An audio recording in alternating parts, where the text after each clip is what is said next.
இன்னைக்கு திருவிழாவோட 9வது நாள். இவங்க எல்லாரும் வீரத்தமிழர் பர்மா சிலம்பம் கலைக்கூடத்தை சேர்ந்த பசங்க.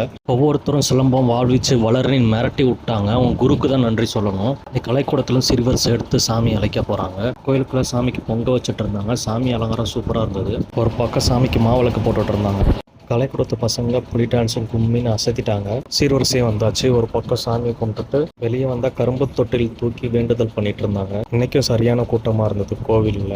யார் யாரெல்லாம் எங்க ஊர் திருவிழாவுக்கு வந்திருக்கீங்கன்னு கமெண்ட் பண்ணுங்க. 5 சாமியும் கோயில் சுத்தி வந்தாலும் கும்மி அடிச்சு முளைப்பாரியை தூக்கிட்டாங்க. முளைப்பாரிங்கிறது வளர்ற பசங்கிட்ட நவதானியத்தை கொடுத்து போட சொல்லுவாங்க. பசங்க வளர்ற மாதிரியே முளைப்பாரி நல்லா வளரும். இந்த தடவை முளைப்பாரி சூப்பரா வளர்ந்துருந்தது. அன்னதானமும் ஸ்டார்ட் பண்ணிட்டாங்க. இன்னைக்கு எல்லா தெருக்கும் சாமி வரும். நைட்டு 8 மணிக்கு ஸ்டார்ட் பண்ணி மறுநாள் காலையில் 8 மணி வரையும் ஆயிடும். 1ஆவது தெருலேருந்து 16 தெரு வரைக்கும் சுற்றி வரதுக்கு. எங்கள் தெருவுக்கு சாமி வர நைட்டு 2 ஆயிடுச்சு. உங்கள் தெருவுக்கு எத்தனை மணிக்கு சாமி வந்துச்சுன்னு கமெண்ட்ல சொல்லுங்க. சாமியை பார்த்து முடிச்சுட்டு தீமடை கிட்ட போயாச்சு. தீமடையாண்டா பண்ணு பம்பு செட்டெல்லாம் போட்டு ரெடி பண்ணிட்டாங்க.